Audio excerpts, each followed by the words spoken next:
দেখো বন্ধুরা, আজকে বানাবো লোটে মাছের প্যান পাতুরি। তাই লোটে মাছটাকে আদা রসুন 1 চামচ বাটা আর রসুন কুচি, পেঁয়াজ কুচি, জিরে লঙ্কা সমস্ত কিছু বাটা আর সঙ্গে কয়েকটা কাঁচা লঙ্কাও ছিঁড়ে নিয়েছি আর একটু তেল সব কিছু দিয়ে মেখে নিয়ে এখানে একটা প্যান বসিয়ে দিয়েছি। দেখো, প্যানে অল্প করে তেল দিয়েছি আর এখন এখানে মাছগুলো ঢেলে দিয়েছি আর এখানে তোমার ভালো করে এবার ছড়িয়ে দিয়ে সিম আঁচ করে ঢাকা দিয়ে রাখবো।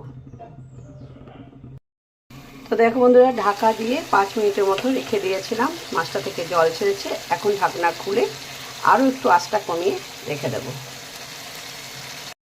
তো দেখো বন্ধুরা, সিম আঁচ করে রেখে দিয়েছিলাম আর এটা দেখো এখন নাড়ালে কাত করলেও পড়ছে না, শুকনো শুকনো হয়ে গেছে। দেখো প্যানটা আমি কাত করে দিচ্ছি, তাও কিছু হচ্ছে না।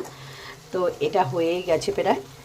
এখন গ্যাসটা অফ করে কিছুক্ষণ রেস্টে রেখে দেবো। তো দেখো এইভাবে